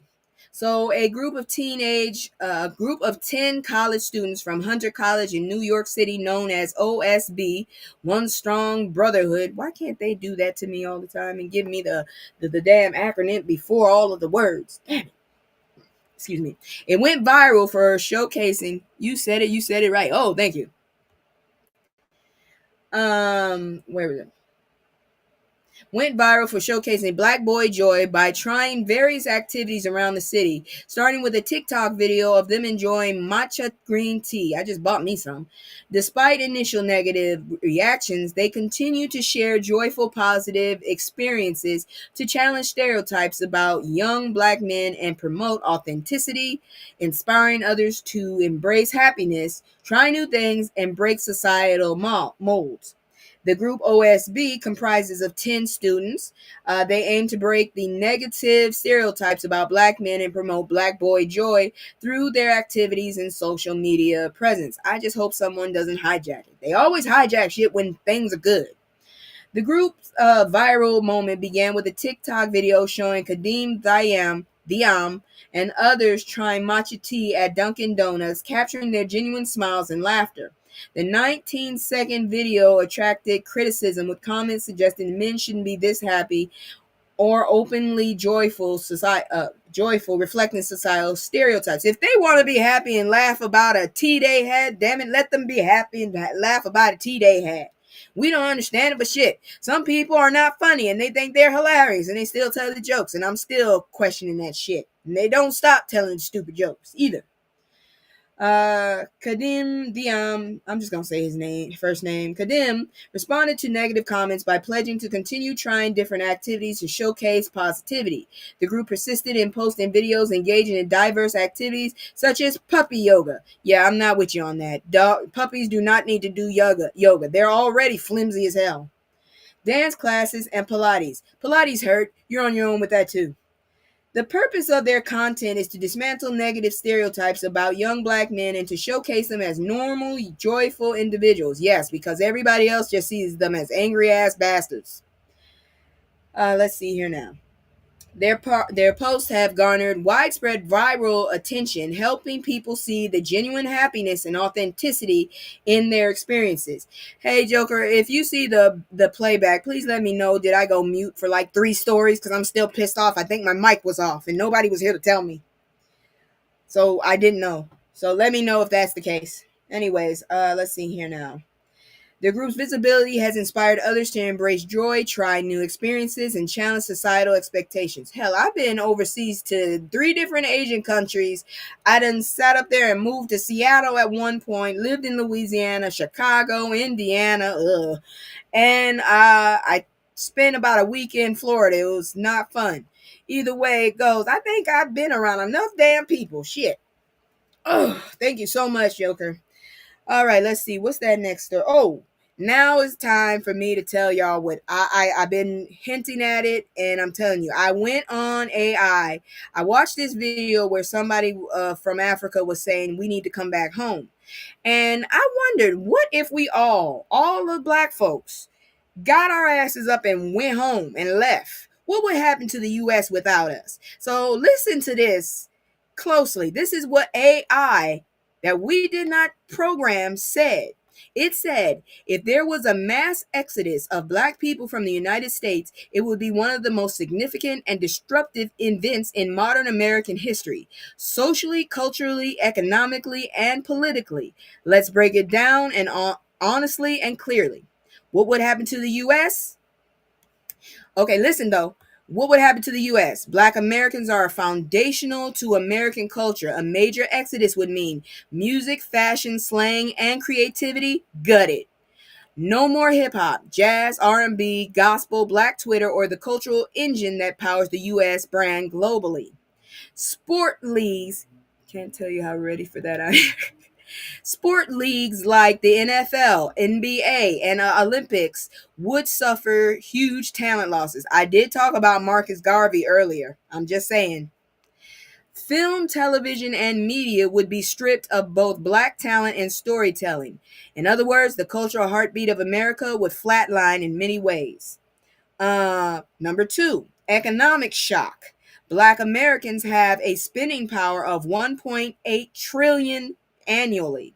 Businesses, especially in fashion, beauty, music, entertainment, and food, will collapse without that revenue. Many industries built on black labor, ideas, and trends would lose innovation, workforce, and market share. This is from AI, okay? AI said this shit. I just asked, what if we all left? Number 3, political power shift. Entire voting blocks would disappear. States like Georgia, Michigan, Pennsylvania, North Carolina, Wisconsin, and Arizona would immediately shift conservative without black vote. Issues like police reform, civil rights, affirmative action, education equity, and healthcare would lose advocates and stall or be reversed. Black people often serve as moral compass of the nation's politics. Without that push, the country would slide further into division. Oh, hey girl. Yeah, I'm almost done at this point. I'm just telling y'all about, I asked AI what would happen if we all left this goddamn country. Like all black people just said, fuck it, and went to Africa. And this is what AI is telling me. You'll have to go back because I'm not going back. I'm on number 4 now. Institutional breakdown. Many cities rely on black workers in healthcare, transit, education, logistics, the military, and public services. Places like Atlanta, Chicago, Detroit, DC, Baltimore, Philadelphia, Houston, New Orleans, and Memphis would hollow out. The U.S. military disproportionately staffed by Black Americans would be weakened significantly. This is Chat GPT too. I went to the first one, the one they keep talking about. Number 5, moral and historical reckoning. The departure would be a loud, visible indictment of centuries of injustice. America would face international shame similar to apartheid-era South Africa for creating conditions so unbearable that millions choose to leave. I'm out of the state visiting family. Oh, cool. Be careful. Future generations would look back and ask, how did America push away the descendants of people it enslaved? And then in the final thoughts, here we go. Final thoughts. This is AI. Final thought, Black Americans built the U.S. and it highlighted it. I didn't ask for that. It literally and spiritually, a mass departure wouldn't just affect America, it would shake the world. It's not just about what American people lose by leaving, it's about what America would lose by making them feel like they had to. Would you, and that's what they asked. And then they said, would you like to explore what a modern repatriation movement might look like in Africa? I'm starting to think more and more about it. Just like I said, Angela Davis was a communist, and I'm starting to look at that too, because the Chinese people, they already have safety blankets for their people. Our country don't give a shit. We dying in this bitch. They ain't don't got nothing set aside for us. It's all for the rich people. At least AI know about this country. Yeah, we need to leave. We need to freaking leave. Because good grief, even a computer knows that we built this country. But every time you bring it up, yeah, you didn't build this country. Yeah, all right. Whatever you say. My mama told me that shit when I was little. Now look, AI. It's not a black AI either. I went to Chat GPT. God dang it. Anyways, you know what time it is. Ain't nobody got time for that. All right. So why Black Internet has a whole lot of smoke for the Jennifer Hudson show. I don't watch it, so I don't know what she doing. I ain't really paid attention to her ass since she got with that dude that was on Love for New York. And then he became a wrestler and they got divorced. I done gave up. Anyways, while some viewers appreciate her authentic style and focus on her musical roots, many others feel that Hudson's interviews lack depth, preparation, and engagement, with critiques pointing out her tendency to interrupt, not ask follow-up questions, or let her guests take over. Despite the negative feedback, there is a sentiment that Hudson's approach is true to her personality and that her show remains successful, prompting debate about her role and abilities as a host. I don't watch her either. I didn't even know the show was still going. They came and got us because they were floundering. We were fine. Girl, I'm telling you, if you watch the playback, I was talking about it too, because they even said that a less diverse company is less productive and innovative than a diverse company. That's fucked up, man. But yet and I mean, seriously, people are complaining, I'm mediocre, so you're being racist and you're being discriminatory because you have a program to create equity. Yes, that's literally what the government is saying. Okay, we're discriminating because we're trying to level the field, so we can't do that. We have to let these mediocre motherfuckers feel like they're still on top. Okay. Yeah, that makes a lot of damn sense. Anyways, you'll see it. Okay, so anyways, multiple TikTok videos and social media posts highlight viewers' dissatisfaction with Hudson's interview technique. I don't know how she interviews. I didn't even know her show was still on. Critics note that her interviews often lack probing questions, follow-ups, or genuine engagement. Specific examples including her interview with Eddie Murphy and Kesha, with viewers feeling her guests do most of the talking. That's all they do is talk. Kesha, talk. She needs attention because she's not that big, and Murphy is kind of a pervert now. Some felt Hudson doesn't come from a journalistic background, which shows in her interviewing style. She doesn't. She's a singer. Some viewers describe her hosting style as shuck and jive, suggesting it's overly performative or superficial. I don't know. I don't watch her. A common critique is that her interviews are boring, with viewers feeling like she allows her guests to take over without pushing for meaningful conversation. Yeah, I'm just going to go straight through this and basically tell you the end of it. Basically, despite criticism, Hudson's show continues to thrive, suggesting a divide between audience preference and the show's success merits. Because I just ain't got time to be sitting up here. Exactly. Her interview questions are horrible, horrible. Oh, so you watch her? Because I ain't never watched her. I ain't never seen her ask a dad. Ooh, wrong thing. Let me move that out the way. Yeah. I didn't bring that up yet. Because that's some shit. I gotta worry, and anybody who knows a baby gotta worry right now, because this next story is ugh. I'm just saying is ugh. I should have brought that down anyways. We're almost at the end, no worries. Plus, I'm a little hungry. I finally got my groceries, so I'm a little hungry now. Now that I know there's food in here that I actually want.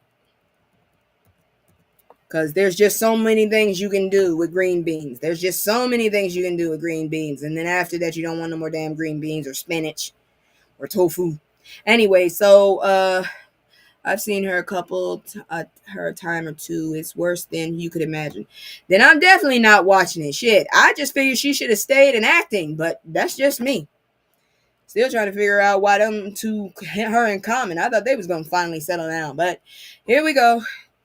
Stupid man with a worm in his head, scaring people about health. We are at war. Kennedy has ordered a review of baby formula. Here's what you should know. So scary. So Kennedy ordered the FDA to review infant formula ingredients and nutrients as part of his Make America Healthy Again agenda. How about we just make America normal again, huh? Because you bastards are all kinds of weird. Shit.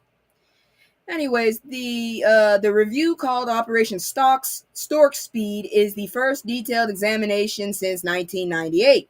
The initiative aims to enhance the safety and wholesomeness of infant formula used in the U.S. I actually don't want to use anything that this man touches, so I guess I'll be using boob juice. About 75% of U.S. infants consume formula in the first 6 months. 40% rely solely on it for nutrition. Infant formula has been a vital feeding option for roughly 6 decades, aiding the nutritional development of generations of infants. You know that asshole was the last in his class. He wasn't even smart and he's got this job. That's terrifying. It's absolutely terrifying. Why do you have a job that basically dictates our health and your ass ain't even smart? They say baby formula has a lot of mercury in the food along with the... Yeah, and he swam in a sewage stream. I don't care which one. I'm just saying that I had an option and now this bastard's touching it and now I don't have an option. Shit.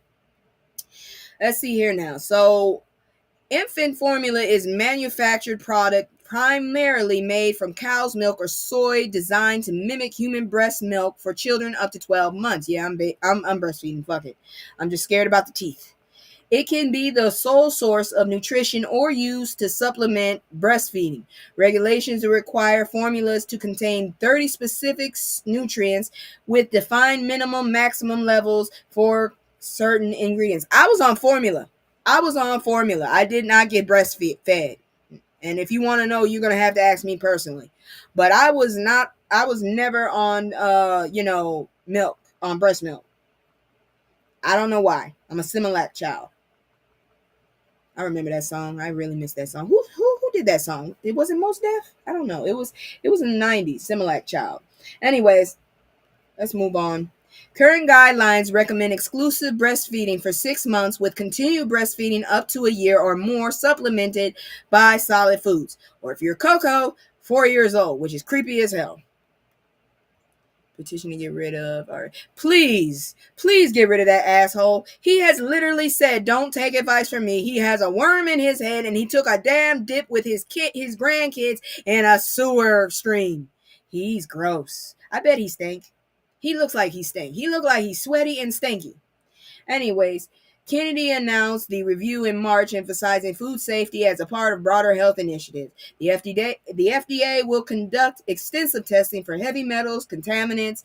The review will analyze whether certain ingredients should be added, removed, or modified. Mind you, we are suffering from diseases and infections that we had actually took care of, and now they're overramped. Like measles? How the hell is measles supposed to be fatal now? Remember when measles was just a bunch of dots on people you used to see on television? They get over it and they'll be fine. Now they dying from it. Asshole, he's not. No, nobody is qualified. They got a jackass in charge of FEMA talking about he didn't know there was a season. I definitely know there's a season. I've known for a long time there was a hurricane season. Shit. Anyways, let's see here now. The FDA will conduct extensive testing for heavy metals and contaminants. I already said that. Public comments are invited until September 11th. Y'all are fucked up with that. Oh yeah, chicken pox. I had the chicken pox. I guess I'm okay, but damn it. Together, they have till September 11th to gather scientific data and stakeholder input. That's kind of sick that you picked that date. The review addresses the gap between existing sources of scientific data and current regulations. The scientific community advocates for a fresh look at the latest data on human milk composition and infant. You are not. No. If y'all asses come anywhere near my breast milk, I'm kicking you between the legs, you jackasses. Oh, and did y'all hear that asshole turd is trying to track all of us? I guess I'm gonna get arrested because I am not backing down. He's an asshole. Anyways, let me see. The FDA's review process is expected to take a year. It requires collaboration among multiple government agencies, formula manufacturers, and consumers. The process emphasizes thoroughness with no shortcuts to ensure comprehensive regulatory updates. The review aims to align U.S. formula standards with current science and international practices for safer, more nutritional products. You know, just off topic, I was told, I have to show y'all a history video. I totally forgot. I'm going to show you this video and then we're going to get into weird news. I meant to tell y'all, so I saw this video trying to trap all of us. I think so. I think they're trying to trap all of us. I'm saying, I feel like we need to get the hell out of here because I've been told I look Senegal. And Senegal is asking for people, so I might consider going there or just switching to communism because shit, at least they care about their people because this is ridiculous. Anyways, check this video out. I had to put it up here. Two enslaved African Americans named Renty and Delia were photographed in 1850, making their pictures the oldest believed of any enslaved American in history. Now their stories are being told the right way. According to BBC, Harvard University settled a 15-year legal battle with Tamara Lanier, an educator who claimed the university was illegally in possession of delicate photos of her enslaved ancestors. Lanier is said to be the great-great-great-granddaughter of Papa Renty. So when she found out Harvard held the only photo of her ancestor, she had to take action. The two daguerreotypes, unique early photos produced on a silver-coated copper plate, were taken in South Carolina, where Renty and his daughter Delia worked as slaves. Renty, an older man with a short gray afro and facial hair, stands tall in his portrait. His face is stoic, but his eyes look almost glossy, like he's seen way too much. Delia has her father's eyes. She's also shirtless, showing off her pronounced collarbone and broad shoulders. The images were captured by a Harvard professor for a racist study, according to The Hill. In her complaint against Harvard, Lanier claimed her ancestors did not give their consent to the photo shoot, meaning Harvard's ownership of the photos was illegal. The photos were rediscovered at the university in 1975, according to BBC. Lanier wanted Harvard to relinquish ownership of the photos. Now she finally got her wish. The public will finally be able to view Renty and Delia's portraits as they will be transferred to the International African American Museum in South Carolina, the state where Renty and Delia called home. Thanks for watching and stick with The Root. Okay, that actually is kind of good news. It's historical as well because they're saying those were the oldest pictures of slaves that they might be. So don't quote me on that. Sometimes I'm wrong. But I'm glad that she actually wanted to share it because she honestly could have got those pictures and kept them to herself. So thank you, ma'am. And Harvard, go back to fighting Drumpf and stop doing stupid stuff. Anyways, you know what time it is. It's time for some weird ass stuff here. God dang news. Hold on, give me a second. Been a weird week this week. All right, Florida, you need to go somewhere. 2 alligators removed from pools in a single day in Florida County. That tells you right now you just didn't move to the right place. Because for real? Really? All right. So here we go. On a single day, deputies from the Martin County Sheriff's Office and a professional trapper removed 2 alligators found in residential swimming pools in Jensen Beach, Florida. Okay, take care. Let's see here now. Where? Florida? Florida. Yeah. The incident occurred during alligator mating season when the reptiles become more active and may return into unusual areas, including fenced yards. I bet you remember that goddamn season. Can't remember hurricane season, but you can remember that, huh? Anyways, 2 alligators were removed from residential swimming pool within the same day by Florida deputies and a professional trapper. One specific removal involved a 7-foot alligator found in a pool at Pinecrest Lake's home in Jensen Beach. I'd have moved. That's scary. Alligators in a pool. Yeah, 2 pools. And that one they said it was 7 feet. I'd have been gone. I'd been like, nah. We would have had like an agreement. When it's alligator season, I'm taking my ass up north, and when y'all finish, I'll come back. Fuck that, man.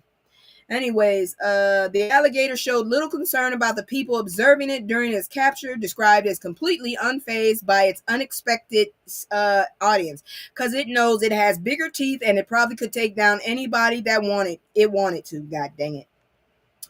The Martin County Sheriff's Office shared the event and video footage on social media, highlighting the unusual nature of the incident. Authorities noted this was the second such incident on that day, underlying the rarity yet increasing occurrences of these encounters. And you assholes said there's no such thing as climate change. Then explain this, because I'll be damned if I open up my door trying to leave and there's something trying to eat me.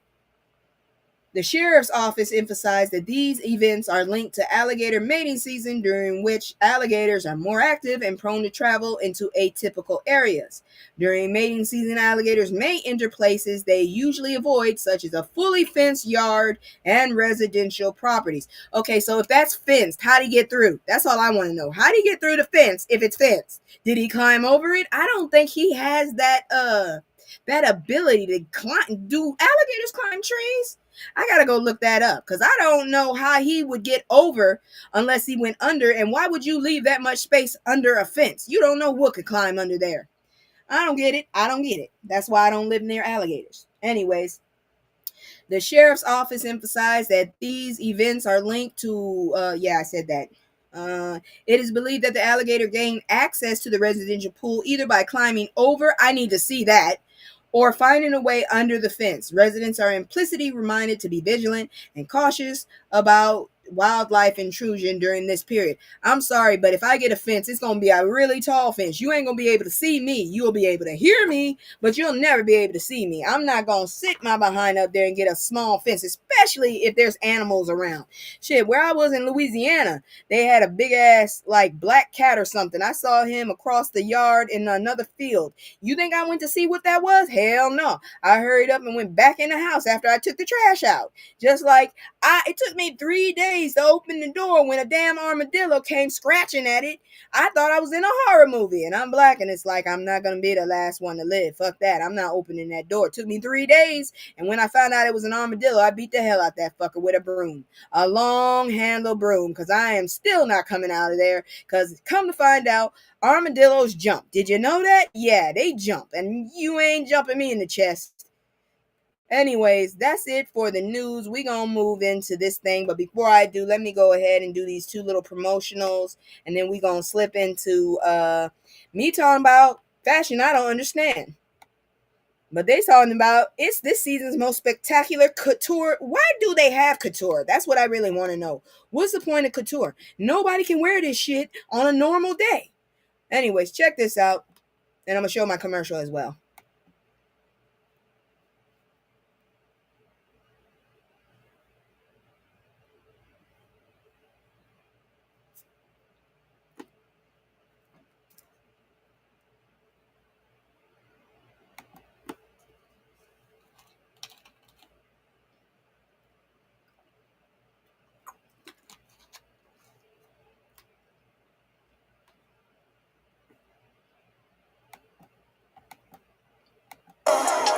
It's just me and the fam. It's just me and the fam. It's just me and the fam. It's just me and the. It's just me and the fam. Yeah, yeah. It's just me and the fam. See my little Tay, that's my hype girl, that's my mascot. No one's go for hours and some hours till we pass out. Stay inside the house, turned up with them racks out. Stay inside the house, turned. All right, so these are trends that are supposed to be really popular this year. This is supposed to be this is Valentino, and like I said, where the hell is she wearing this to? She looked like she's wearing a giant blanket, a fleece one, and someone just wrapped her with a bunch of fat. What? When do you wear this in the spring? When do you wear this in the summer? I'm not wearing it in the summer because I feel like I'll be stinky as hell. Do you see this? You can't see her feet. And then her hair, it looked like she didn't even comb her hair or brush it. It just looked stringy. I don't like it. I don't understand couture. And if somebody actually is wearing this, you need your ass whooped. I'm just telling you. It looked like a Muppet threw up on that damn thing. Oh my gosh. Oh Lord. I would say it's okay until I look at that hat. You're going to knock some people out. You're going to have some people's eyelashes falling out, and that's going to be a fight. What the hell is around your wrist? Are you a slave? Blink once for me.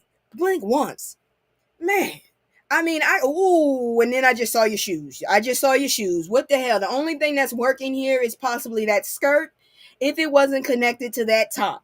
Your hat looks like it's about to fly the fuck away, and them shoes are confusing. I'm not sure if I need like one of those flight, them people that be on the tarmac with the cones. I'm not sure if you need like somebody to direct you. Shit. I don't understand rich people. This is just a mess. Moving on. Okay, what is this shit right here? Seriously, who chose this? I'm confused and getting nauseous just looking at it. All right, you have a long ass cape trail thing that's gonna mess up people who's walking behind you. Your skirt is too long, so you possibly are gonna fall on your face. You got two ascots on top of each other that are way too big, and it looks like somebody skinned a giant roach and painted like metal on its back, because it looked like you kind of challenging a roach. That's gross. I'm grossed out. This dress just, is that even a woman? That might be a man. I don't know. That face is very strong. Moving on. Okay, I understand people are trying. Yeah, look like a lamppost. Well, what about this one? This looks like some tacky thing from the 1950s, ketchki or whatever they call it, tchotchke, whatever crap they buy. What the hell? The skirt's wrong. The top is wrong. You got them bubble ass slack thingies on your wrist. What are you do? Well, at least you can protect yourself. All you got to do is swing one of your arms. Them big ass things, if they ain't empty, you can knock somebody out. The hell? You took from the Aztec or something and decided to feminize it? Somebody need to sue you for this. This is wrong. And then you got curtains at the end. That's what the skirt looks like. It looks like a cheap, like, what is that? Ron Jeremy? Like, yeah, one of them movies. Ugh, I ain't never seen him before. I saw him with clothes on and realized they were talking about him. I was so grossed out. I was just like, really? Ew. So I guess you don't have to look good to be in those movies. Okay, somebody turn on a magnet. They don't put grandma in a giant bow.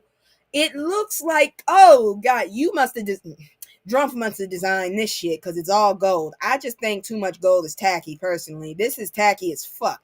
But this is what they call couture. Who the hell is wearing couture? Because I can't believe people can actually walk out the house like this. It looks like she skinned a whole bunch of lampshades to make that skirt. And then she got the nerve to have tassels on the end. And what's up? Is that your stockings or shoes? I can't tell, but it looks like you got a bunch of literally shit on there. Good God. That bow is huge. Grandma is not happy. She just want a nap. And then the bow got fringes. I just noticed that. Ugh. You need your ass whooped. Okay, you need a sandwich and a nap. Damn, she's skinny. She ain't got no titties told. The damn side is falling off. It's a corset. But then why is everybody so daring to try and show everybody's hoo-ha? I don't want to see that. You ain't got no kind of jewelry, so you look.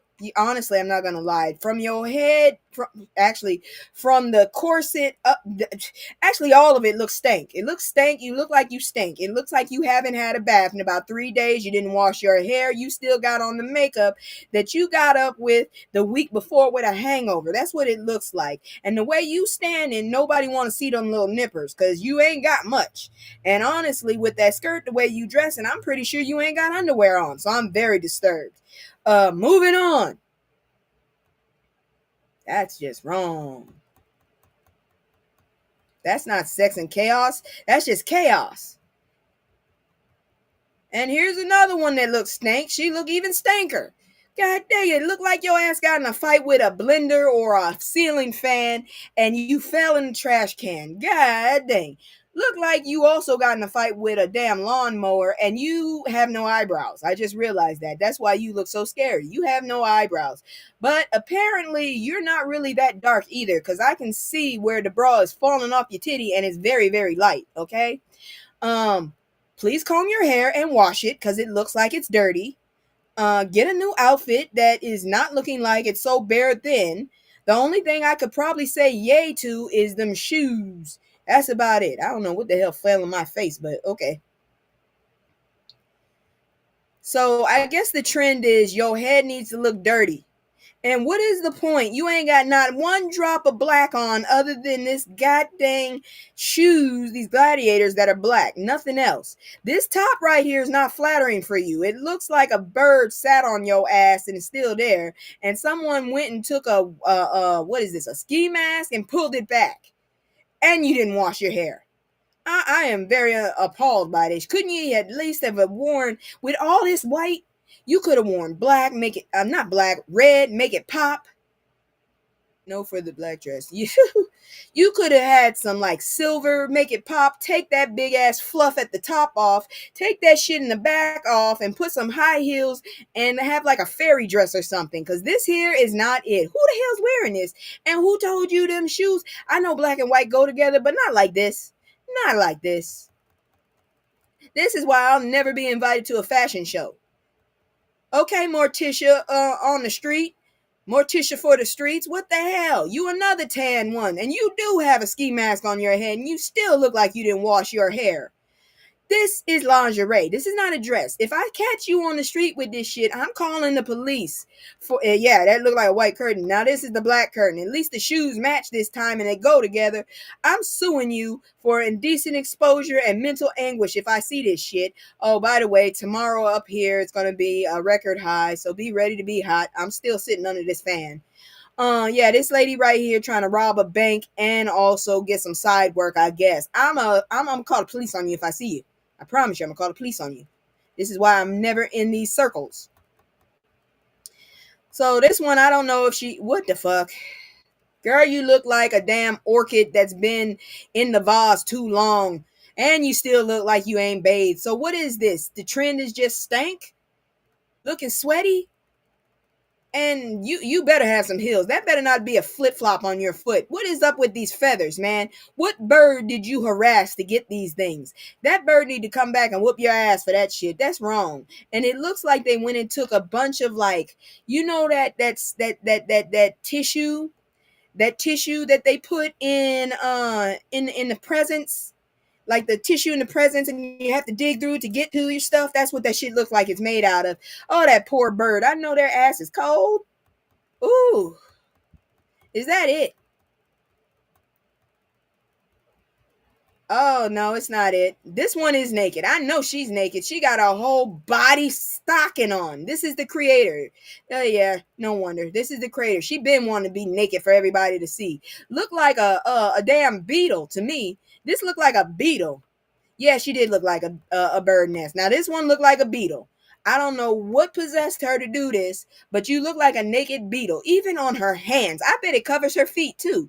The only thing working is them boots, and those are streetwalker boots. I wouldn't wear them.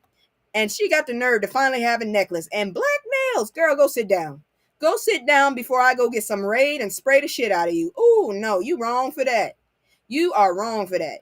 Well, she's South Korean. Yeah, it looked like a black beetle. Exactly. Miss South Korea, go back to South Korea and tell me who the hell is wearing this. God dang it. I ain't got no problem with you. I just want to know who's wearing this. Ma'am. See, this is why I don't do fashion. I just don't understand it. Couture doesn't work for me. It has to make sense. I just bought a cute little black dress. The top is cloth. No, I didn't just buy it. I bought it like a while back when I had money. But anyways, the top is black and then it's faux leather because I don't wear, animal skin and shit. That's just me. I don't feel comfortable wearing that. And I honestly, in my opinion, not anybody else's, but in my opinion, I find animal print tacky. But that's me. That's my opinion. But that's it for tonight. If you watch the playback and you don't hear me for like a few minutes, I'm so sorry. Nobody was here for me to tell me that I had the mic down. I'm so sorry if that's the case. If not, carry on. But let me know in the comments if you watch the playback, if that's what's happening. I'm so sorry. I missed a whole bunch, but I'm glad that I had my mic on to tell y'all about what AI said. Even if I didn't have a stomach, I would not wear that. Girl, I don't think anybody would. But like I said, I love y'all. Thank you so much. If you like what I did, what I'm doing, put a thank you or something in the comments. If you feel like I should change something, put a comment. And as long as you come at me the right way, I actually might take consideration and change up some stuff. If it helps me, I might keep it. If not, I might go back to what I was doing before. But anyways, that's it for the news. Thank y'all so much. I'll see y'all later. And goodbye. I can't stay. No, I always gotta go. Playing house, this ain't home with my soul on the road. I can't stay. No, I always gotta go. Playing house, this ain't home with my soul on the road.